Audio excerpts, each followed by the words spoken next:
Haleluya, puji Tuhan. Selamat pagi Bapak Ibu, saudara-saudara yang dikasihi Tuhan.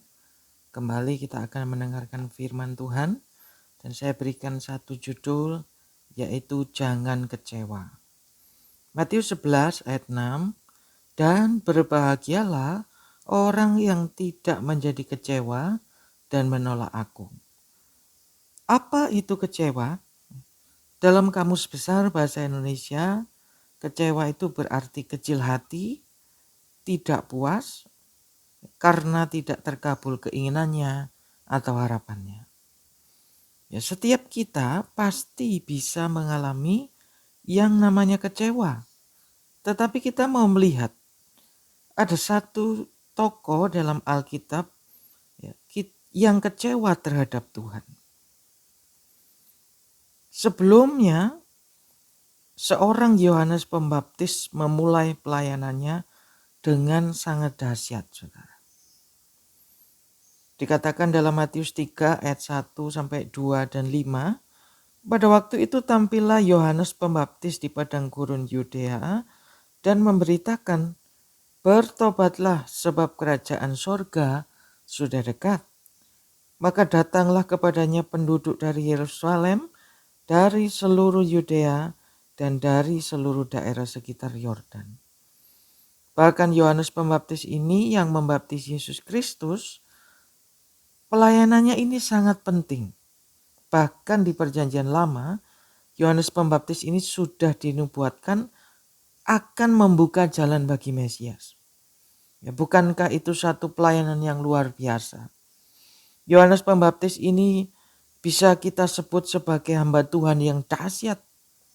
Namun dalam perjalanan pelayanan Yohanes Pembaptis ini harus menghadapi penjara karena dia menyuarakan kebenaran. Matius 14 ayat 3 dikatakan, sebab memang Herodes telah menyuruh menangkap Yohanes, membelenggunya dan memenjarakannya. Berhubung dengan peristiwa Herodias, istri Filipus saudaranya. Sampai satu kali Yohanes Pembaptis ini dikatakan mendengar perbuatan-perbuatan ajaib yang dilakukan oleh Yesus. Matius 11 ayat 2 sampai 3. Di dalam penjara, Yohanes mendengar tentang pekerjaan Kristus, lalu menyuruh murid-muridnya bertanya kepadanya, engkaukah yang akan datang itu, atau haruskah kami menantikan orang lain? Ya, kita melihat Yohanes Pembaptis yang awalnya tahu persis bahwa Yesus Kristus adalah Mesias. Sekarang meragukannya, Bapak Ibu. Ya, ini bisa dikarenakan mungkin penderitaannya selama di penjara. Mungkin karena dia merasa tidak bisa melayani lagi. Dari kisah ini kita belajar. Kekecewaan itu bisa menyerang siapa saja. Sekalipun seorang hamba Tuhan. Orang yang kecewa bisa mengaburkan pengenalannya akan Tuhan. Orang yang tadinya benar-benar tahu bahwa Tuhan adalah Mesias, kini meragukannya, Bapak Ibu. Orang yang kecewa juga bisa kehilangan kepercayaannya, bisa kehilangan imannya, bahkan bisa kehilangan semangat. Oleh sebab itu kita akan melihat kebenaran agar kita tidak kecewa. Keinginan dan harapan kita harus benar. Ini hal yang penting supaya kita orang percaya tidak menjadi kecewa. Keinginan dan harapan kita harus benar. Dalam pemikiran orang-orang pada zaman Yesus, Mesias itu akan memulihkan Israel hanya secara fisik. Kita akan melihat beberapa ayat yang membuktikan hal ini.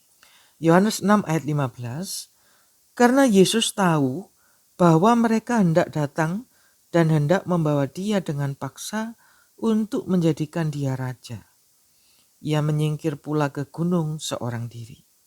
Kisah Para Rasul 1 ayat yang ke-6, maka bertanyalah mereka yang berkumpul di situ, Tuhan, Maukah engkau pada masa ini memulihkan kerajaan bagi Israel? Ya, dua ayat ini kita bisa melihat, bisa mengambil kesimpulan.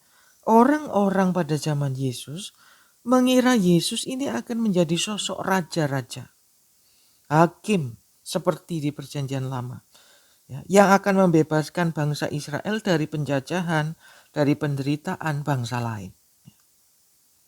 Ya, ini pemikiran, keinginan dan harapan orang Israel terhadap Yesus. Dan tidak terkecuali Yohanes Pembaptis. Yohanes Pembaptis berpikir, ya, pastinya berpikir kalau Yesus ini Mesias, seharusnya saya tidak terpenjara. Seharusnya saya bisa bebas. Kalau Yesus ini Mesias, seharusnya Yesus bisa membuka jalan dan saya tidak menderita dalam penjara.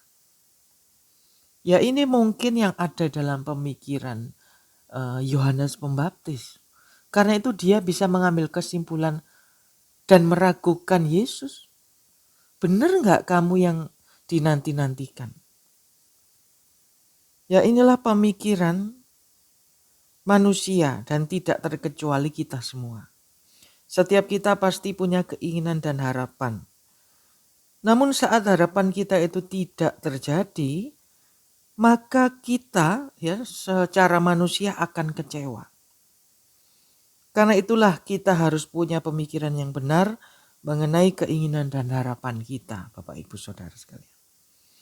Segala keinginan dan harapan kita itu seharusnya sesuai, sejalan dengan kehendak Tuhan.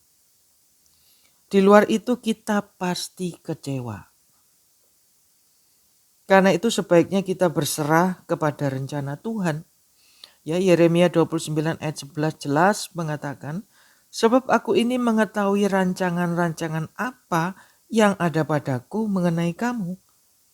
Demikianlah firman Tuhan, yaitu rancangan damai sejahtera dan bukan rancangan kecelakaan, untuk memberikan kepadamu hari depan yang penuh harapan. Ya, dari sini kita bisa simpulkan, bukan Tuhan yang mencocokkan dengan kehendak kita, bukan Tuhan yang mencocokkan dengan jalan pemikiran kita, tetapi kitalah yang harus mencocokkan dengan rencana Tuhan. Karena jelas dikatakan, ya, aku ini mengetahui rancangan-rancangan apa yang ada padaku, ya, pada diri Allah mengenai kita. Ya, rencana Tuhan itu jelas dalam kehidupan kita orang percaya, yaitu rancangan damai sejahtera dan bukan kecelakaan, dan memberikan masa depan yang gilang gemilang. Puji Tuhan Bapak Ibu, Saudara, jangan menjadi kecewa dan biarlah kita berpikir, berencana, berkehendak sesuai dengan rencana Tuhan. Puji Tuhan, mari kita satu dalam doa. Bapa kami dalam kerajaan surga, kami mengucap syukur buat firman-Mu pagi ini yang mengingatkan kami untuk terus jangan kecewa, jangan mundur, jangan patah semangat. Karena kami percaya dalam Tuhan ada rancangan yang terbaik buat hidup kami.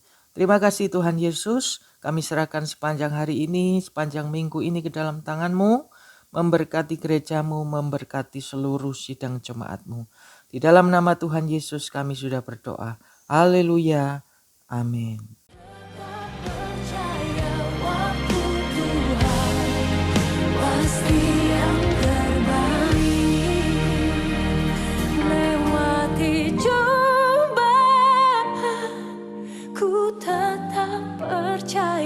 Waktu Tuhan pasti yang terbaik.